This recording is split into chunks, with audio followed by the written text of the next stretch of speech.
오늘 우리에게 주신 하나님의 말씀 요한복음 12장 9절부터 18절까지의 말씀입니다. 요한복음 12장 9절부터 18절까지의 말씀. 9절부터 18절까지의 말씀 저와 함께 한 절씩 교독하시겠습니다. 유대인의 큰 무리가 예수께서 여기 계신 줄을 알고 오니 이는 예수만 보기 위함이 아니요 죽은 자 가운데서 살리신 나사로도 보려 함이로라.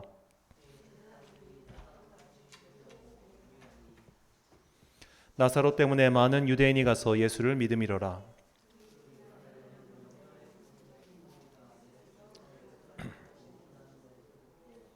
종려나무 가지를 가지고 맞으러 나가 외치되 호산나 찬송하리로다. 주의 이름으로 오시느니 곧 이스라엘의 왕이시여 하더라. 어린 나귀를 보고 타시니 이는 기록된 바 시온 따라 두려워하지 말라. 보라 너의 왕이 나귀 새끼를 타고 오신다 함과 같더라. 이 일을 깨닫지 못하였다가 예수께서 영광을 얻으신 후에야 이것이 예수께 대하여 기록된 것임과 사람들이 예수께 이같이 한 것임이 생각났더라. 나사로를 무덤에서 불러내어 죽은 자 가운데서 살리실 때에 함께 있던 무리가 증언한지라.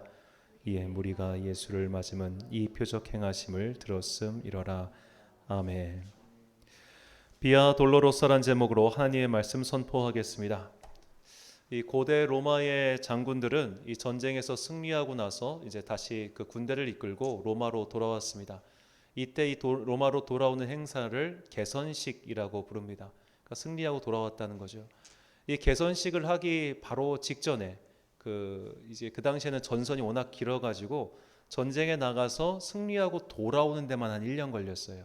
저 멀리 이제 이탈리아에서 저 멀리 있는 게르만이라든지 영국이라든지 심지어 저쪽 중동의 페르시아까지 가게 되기 때문에 승리 소식이 돌아올 때까지 1년 걸린단 말이에요.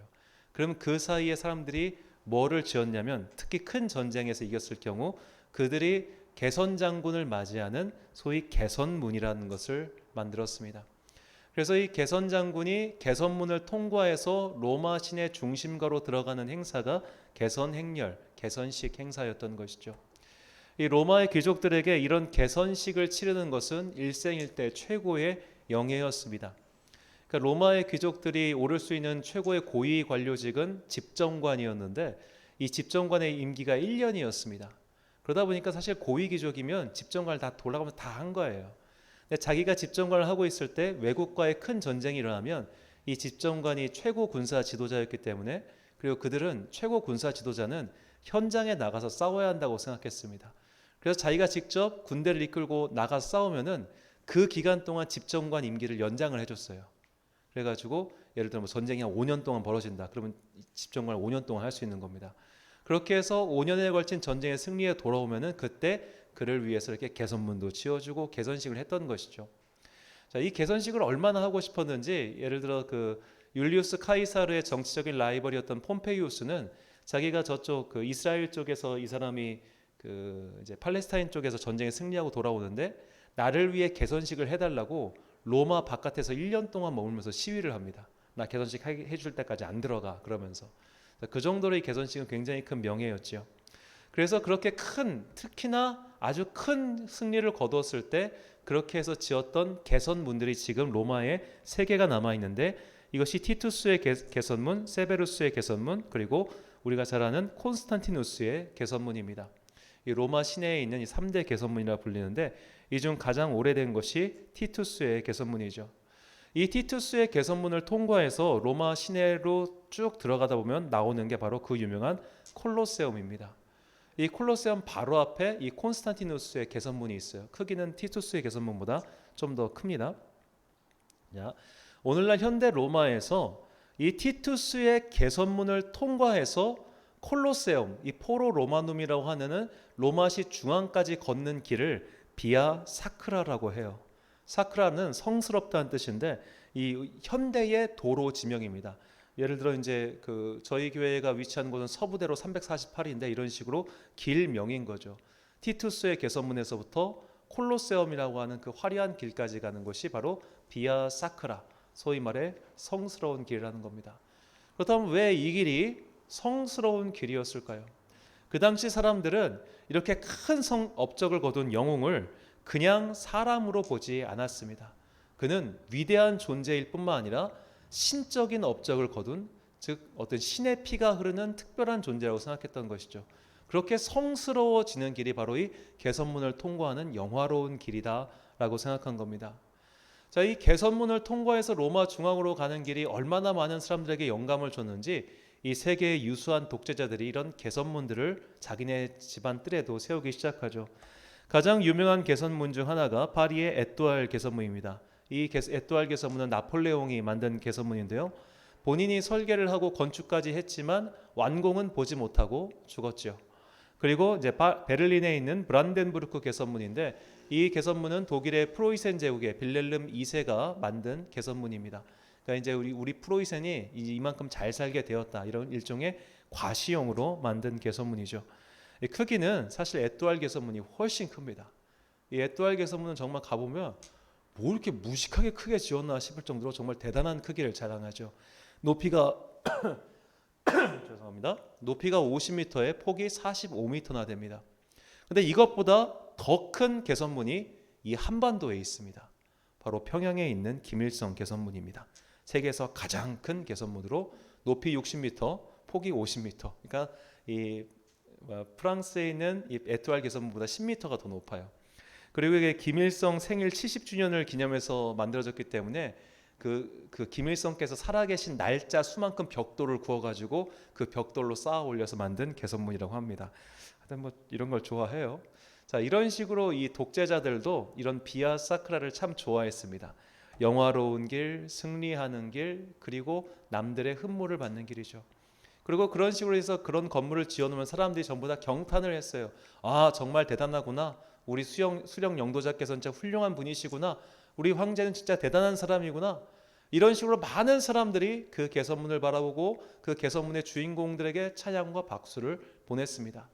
그렇게 사람들은 단순히 승리하고 영화로워질 뿐만 아니라 비로소 거의 신적인 존재로까지 칭송을 받게 되었죠. 이것은 비단 고대의 일만이 아닙니다. 오늘날에도 크게 성공한 사람들은 사람들에게 일종의 종교적인 경외심을 불러일으키는 것 같습니다. 이런 사람 중 하나가 얼마 전 작고한 고 스티븐 잡스라고 할 수 있죠. 이 사람에 대한 열망은 거의 신앙적인 수준입니다. 이 사람의 전기 영화가 여러 차례 나올 정도였죠. 그리고 오늘날 테슬라였던가요? 일론 머스크, 이 사람도 정말 세계적으로 굉장한 영향력을 끼치고 있습니다. 아마 세계에서 가장 유명한 목사도 이 일론 머스크의 말 한마디를 당해내지 못할 겁니다. 이런 식으로 사람들은 오늘도 승리의 길을 걷고 있는 사람들, 영화로운 길을 걷고 있는 사람들, 개선문이 이제 트럼프라고 하죠. 트럼펫. 그렇게 나팔을 불면서 걸어가는 그 길을 다들 걷고 싶어하고 또한 그 길을 흠모하고 따라가려고 하죠. 이런 사람들에게 영향력을 미치고 있는 사람을 우리는 인플루언서라고 부릅니다. 다른 말로 셀러브리티, 셀럽이라고도 하죠. 사람들에게 영향을 끼치는 사람이죠. 이렇게 영향을 끼치는 사람들이 오늘도 자신의 승리를 앞에서 자랑합니다. SNS 같은 곳에 내가 이런 비싼 백을 샀다, 이런 물건을 샀다 자랑하면은 수많은 사람들이 달려들어서 나도 저런 거 가질래 라고 하고 있죠. 이것은 사실 굉장히 옛날부터 있었던 겁니다. 꽤 유명한 식당 가면 연예인들 사인 다 있죠. 그게 무엇을 뜻하겠습니까? 우리 가게는 연예인이 올 만큼 영향력 있는 가게야, 이렇게 유명한 가게야, 맛이 보증된 가게야 라는 걸 알려주는 거죠. 누구나 다 그렇게 영향을 끼치는 사람, 승리하고 싶은 사람, 더 나아가서 내가 존귀해지는 그런 길을 누구나 걷고 싶어 합니다.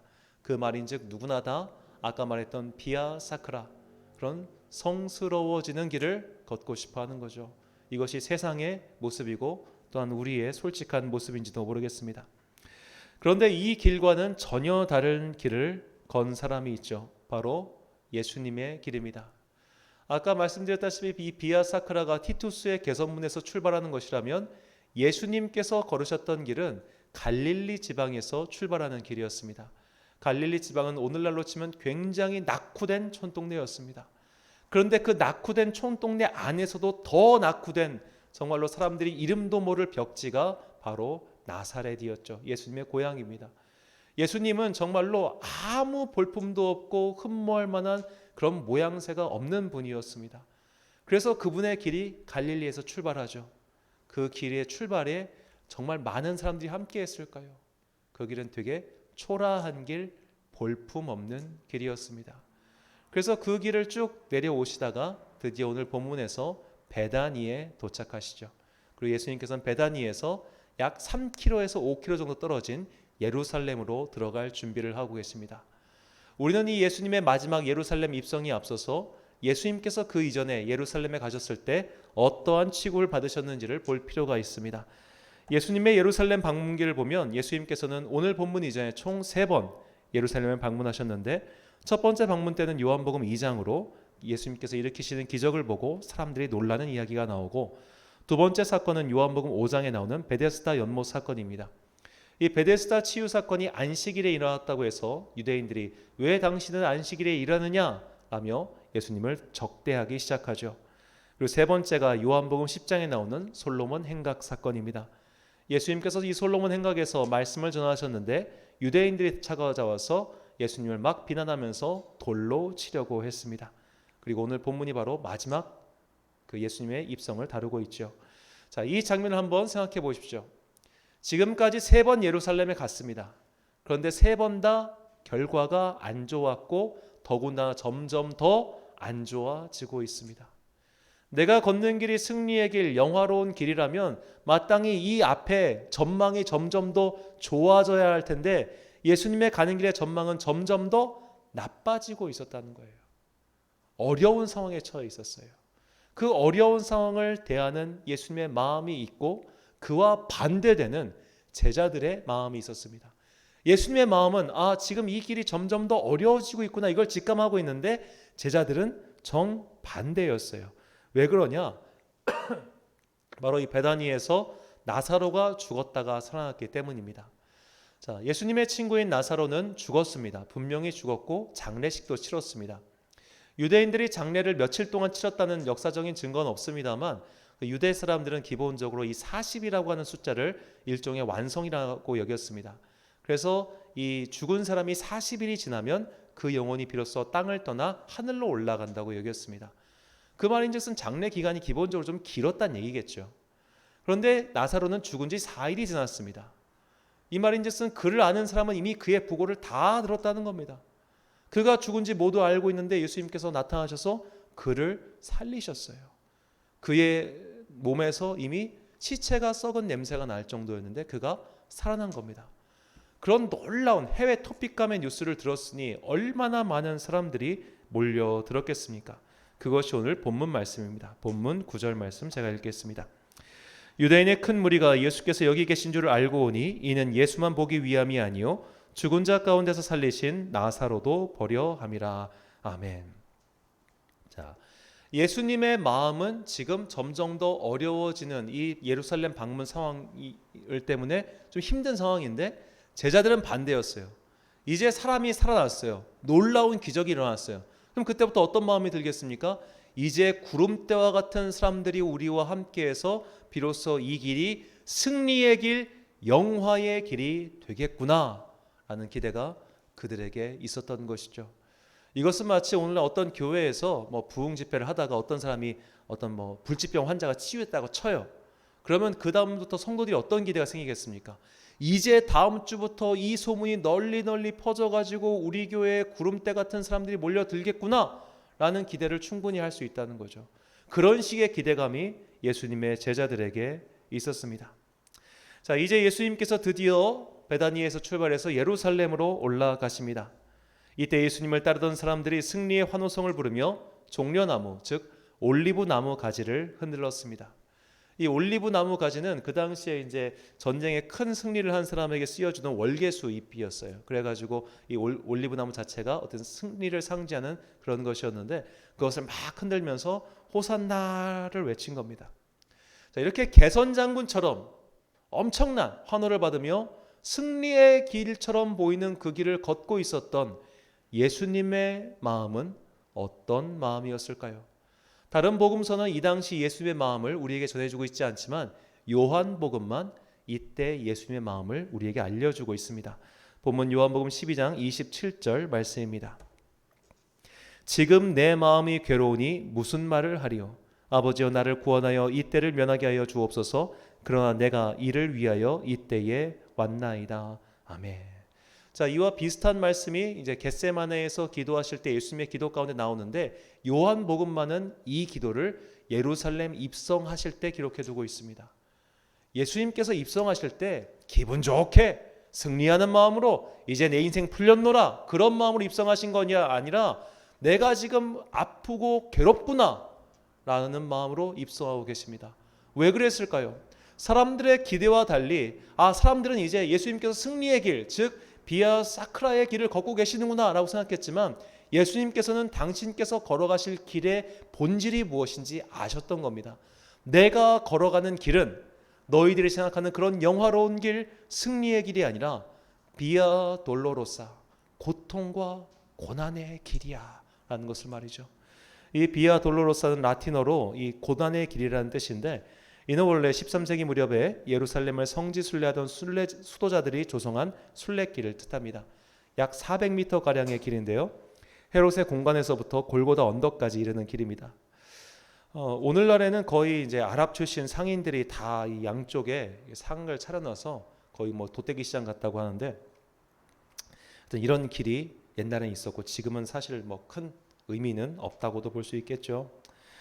자, 많은 이들이 예수님을 따르면 자신들도 승리의 길, 영광의 길을 걷게 될 거라 생각했습니다. 하지만 그들이 생각했던 비아 사크라의 길은 없었죠. 그 길은 비아 돌로로사의 길이었습니다. 그러자 많은 사람들이 예수님을 떠나기 시작합니다. 자, 우리가 오늘 주일날 예수님께서 예루살렘에 들어가셨고 불과 5일 후에 금요일 새벽에 재판받고 금요일 오전 9시에 십자가에 달려 돌아가셨다는 것을 생각해 보십시오. 만 5일도 되지 않는 시간에 그렇게 환호하던 사람들은 다 어디를 갔겠습니까? 일장 춘몽도 이것보다 길게 꿀 것 같아요. 그만큼 사람들은 금세 바뀌어서 예수님을 비난했고 힐난했고 떠났습니다. 그들이 기대했던 승리의 길, 영화의 길이 아니니 그들을 그냥 예수님을 버리고 나는 이 길 걷기 싫어, 나는 이런 고난은 싫어, 난 이런 고통은 싫어 라며 예수님을 떠나버린 것이죠. 자, 이 부활하신 주님을 보고서 승리와 영광, 성공과 번영의 길을 포기하지 않았던 사람이 있습니다. 그것이 바로 예수님의 제자인 베드로였습니다. 베드로는 부활하신 주님을 만났어요. 만나고 나서 그가 한 일이 뭐냐면 다시 고향으로 돌아간 겁니다. 오늘 같으면 만약에 우리였다면 우리가 부활하신 주님을 만났다면 마치 바울처럼 막 놀라운 흥분에 쌓여가지고 내가 정말로 주님을 위해서 놀라운 일을 하겠습니다 라고 다짐할 것 같은데 부활하신 주님을 만난 베드로는 고향으로 돌아가 버려요. 그리고 물고기를 잡습니다. 이 말이 뭐냐? 베드로는 그 길을 걷기 싫은 거예요. 이런 고난, 이런 고통, 이런 모욕, 이런 수모 난 싫어. 나는 그냥 그냥 물고기 잡으면 살 거야. 나 그냥 옛날처럼 그냥 벌어먹고 살래. 이게 베드로의 마음이었습니다. 그때 예수님께서 다시 베드로를 찾아가셔서 오늘 본문에 요한복음 21장 18절 19절에서 이렇게 말씀하시죠. 내가 진실로 진실로 내게 이르노니 내가 젊어서는 스스로 띠뛰고 원하는 곳으로 다녔거니와 늙어서는 내 팔을 벌리리니 남이 내게 띠띠우고 원하지 아니하는 곳으로 데려가리라. 이 말씀을 하시면 베드로가 어떠한 죽음으로 하나님께 영광 돌릴 것을 가리키심이로라. 이 말씀을 하시고 베드로에게 이르시되 나를 따르라 하시니 아멘. 베드로는 지금 아직도 비아 사크라 그 승리의 길을 포기하지 못했습니다. 근데 예수님께서 말씀하시는 거예요. 너 그 길 어차피 못 가. 네가 가야 될 길은 비아 돌로로사 고난의 길이야. 고통의 길이야. 죽음의 길이야. 그러니까 그냥 나를 따라와 라고 베드로에게 말씀하셨고 베드로는 예수님의 말씀대로 정말로 비아 돌로로사를 걸어가다가 죽었습니다. 자, 우리가 이런 신앙의 길이 예수님을 믿고 따라가는 길이 비아 돌로로사라는 것, 고통의 길, 고난의 길, 어려운 길, 험난의 길, 박해의 길이라는 것을 사람들에게 얘기하면 사람들이 정말로 예수님을 잘 믿을까요? 그렇지 않다는 것을 우리의 역사가 증명해주고 있지 않습니까? 자, 한국 개신교회가 이제 이 땅에서 가장 많이 부흥했을 때가 미국 군정이 시작되고 나서부터였습니다. 이제 일제에서 해방이 되고 미국이 들어왔을 때 이 미국과 가장 긴밀하게 소통할 수 있는 어떻게 보면 이 연결처가 교회였어요. 일단은 미국인 출신의 선교사들도 있었고 어떤 성경이라고 하는 같은 종교라고 하는 동일한 문화권이 있었기 때문에 아무래도 연결하기가 훨씬 더 쉬웠죠. 그리고 우리나라 초대 대통령이었던 이승만과 부통령이었던 이기붕 씨가 그 감리교 정동교회 장로들이었습니다. 오늘날 감리교회 본부가 광화문에 있습니다. 원래 광화문 그쪽은 육조 거리라고 해가지고 조선시대 때 특별한 관리들만 쓸 수 있는 길이었어요. 그러니까 오늘날 다 이제 미국 대사관이나 그런 것이 그쪽 그 광화문 거리에 쭉 있는 이유가 그것은 아무에게 내주는 땅이 아니었죠. 그 아무에게나 내주지 않는 땅을 감리교회 본부한테 내줬습니다. 이거 어떻게 가능했겠어요? 다 이게 정권과 긴밀한 연결을 하고 있었기 때문이죠. 이것이 비단 뭐 감리교회만 일이겠습니까? 우리나라 대통령 중에 그 이명박 대통령 때 대통령직 인수위원회가 있었죠. 그때 인수위원회 별명이 고소영이었습니다. 고려대 출신, 소망교회 출신, 영남 출신. 한 교회 출신이 대통령직 인수위원회에 들어갈 만큼 영향력 있는 사람들이 그 교회에 다니고 있었단 말이겠죠. 물론 저는 그분의 신앙을 이렇게 의심하고 싶지는 않습니다. 실제로 뵀을 때도 참 겸손한 분이었고 좋은 분이었다고 저는 생각합니다. 근데 그분의 신앙과는 별개로 많은 권력자들이 왜 오늘도 교회의 문턱을 그렇게 열심히 드나들겠습니까? 뭔가 얻을 게 있으니까 그렇게 하는 것이겠죠. 오늘날에도 많은 사람들이 어떻게 보면 이제는 많이 좀 줄었습니다만 한때는 대한민국에서 좀 주류층들이 교회를 많이 다니니까 그들을 따라서 교회 다니는 사람들이 그렇게 많았습니다. 오늘날에는 그 수가 정말로 많이 줄어들었다고 하지만 아직도 선거철만 되면 유수의 교회들에는 대통령 후보자들이 빙글빙글 돌아다니는 장면들을 우리가 많이 볼 수 있죠. 이것을 볼 때마다 참으로 안타까운 생각을 금할 수가 없습니다. 아직도 비아 사크라, 영광의 길, 승리의 길을 걷고 싶어하는 그리스도인들이 이 땅에 너무나 많이 있다는 거예요. 이것에 대한 명확한 증거 중에 하나가 신학대학원의 경쟁률입니다. 좀 안타까운 일이지만 안타까운 건가요? 부끄러운 건가요? 정확히 모르겠습니다만 제가 다니던 신학대학원이 당시에 전국에서 가장 경쟁률이 높은 신학대학원이었습니다. 이 신학대학원 경쟁률이 가장 높았을 때가 2002년이었어요. 9대 1이었습니다. 그런데 작년에 이 신학대학원 경쟁률이 1.5대 1이 됐습니다. 왜 그렇게 됐을까요? 한국 교회에서 목회자로 사는 것이 더 이상 비아 사크라, 승리의 길, 영광의 길처럼 보이지 않는 거예요. 아, 목사로 사는 건 비아 돌로로사구나. 가난하고 힘없고 어렵게 사는 거구나. 그러니까 안 가는 거예요. 옛날에는 서울대 출신들도 많았어요. 비아 사크라, 영광을 받을 수 있을 것 같으니까. 근데 지금은 안 와요, 서울대 출신들. 스카이가 씨가 말랐어요. 왜? 고난의 길이니까.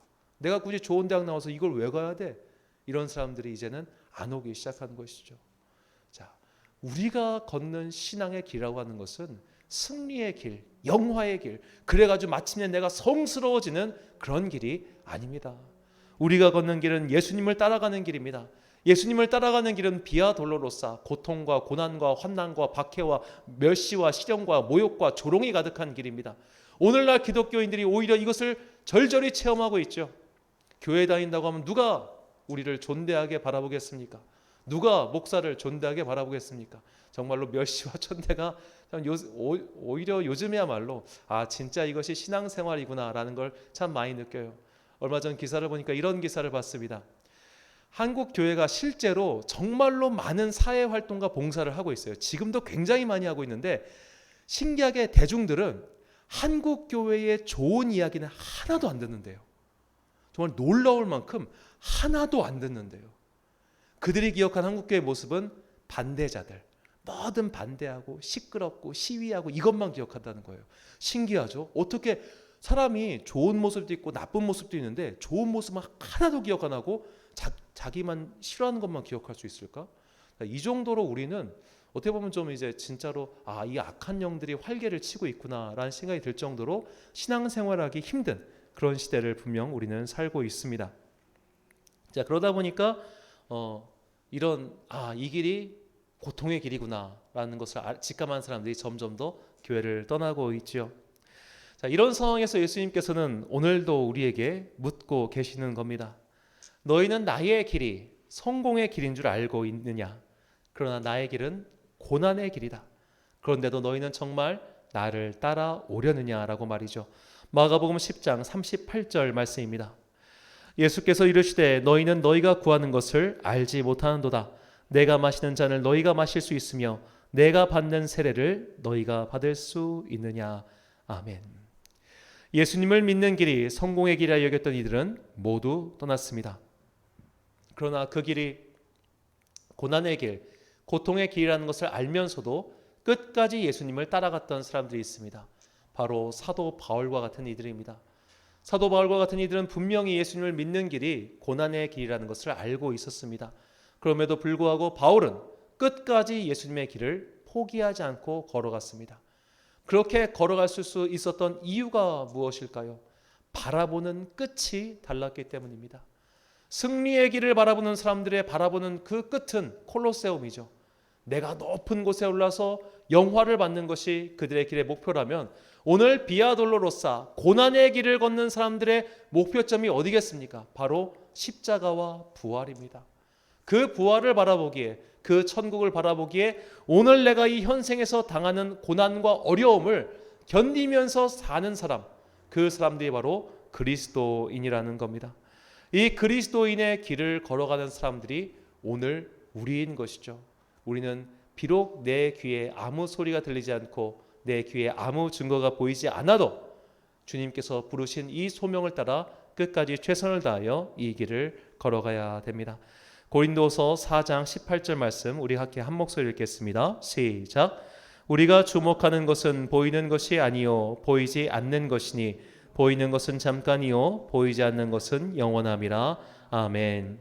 사랑하는 천안 광성교회 성도 여러분, 그리고 이 예배를 함께 드리시는 귀한 주님의 자녀 여러분, 사람들은 눈에 보이는 성공과 번영의 길 비아 사크라를 찾아서 지금도 걷고 있습니다. 그러나 우리는 눈에 빤히 보이는 고난과 고통이 보이는 비아 돌로로사를 걷고 있습니다. 이 차이는 어디서 올까요? 바로 우리가 바라보는 끝이 부활과 구원과 하나님 나라에 있기 때문입니다. 오늘도 그러므로 우리는 보이지 않는 세계, 즉 하나님 나라를 바라보는 믿음이 우리 안에 있어야 됩니다.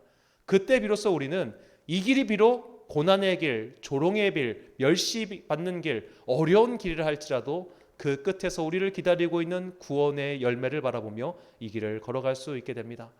오늘도 우리 가운데 구원의 확신을 달라고 기도하십시오. 오늘도 우리가 영의 눈이 열려 보이지 않는 세계를 바라볼 수 있는 믿음을 달라고 소망하십시오.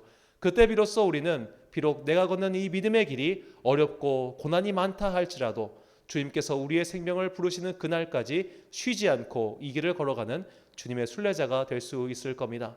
그렇게 아름다운 부르심을 따라 오늘도 내 앞에 놓여져 있는 이 믿음의 길 비아 돌로로사를 끝까지 걸어가 십자가의 주님을 붙잡는 여러분과 제가 되시길 간절히 소원합니다.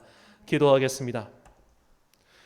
사랑과 은혜가 충만하신 아버지 하나님, 우리를 승리의 길 비아 사크라가 아니라 고난의 길 비아 돌로로사로 불러주시니 참으로 감사합니다. 승리의 길의 끝에 비록 그 사람은 영화를 받을지 몰라도 그 끝은 결국 죽음뿐임을, 허무할 뿐임을 우리는 알고 있습니다. 그러나 우리가 걷는 길은 비록 중간은 고통스럽고 어려울지 몰라도 이 길의 끝에는 부활과 영생과 구원과 하나님 나라가 기다리고 있음을 깨닫게 해주시니 감사합니다. 비록 내 눈에 아무 증거가 보이지 않고 내 귀에 아무 소리가 들리지 않아도 주님께서 알려주신 이 비아 돌로로사, 그러나 이 길은 생명의 길인 것을 내가 굳게 믿고 끝까지 걸어가는 주의 권속들 되게 하여 주시옵소서. 이 길을 걸어가는 동안 비록 어렵고 힘든 날들이 많이 있겠지만 그때마다 주님께서 나에게 구원의 확신을 더하여 주시옵시고 그 믿음을 가지고 내 앞에 놓여진 나의 인생의 순례길을 끝까지 걸어가 마침내 주님께 상을 받는 주의 자녀들 되게 하여 주시옵소서. 내 인생 마치는 그 순간까지 주님께서 우리의 순례길 인도해 주시기를 간절히 빌고나오며 이 모든 말씀 우리를 사랑하시는 예수님의 이름으로 기도드립니다. 아멘. 우리 성찬식 거행하겠습니다.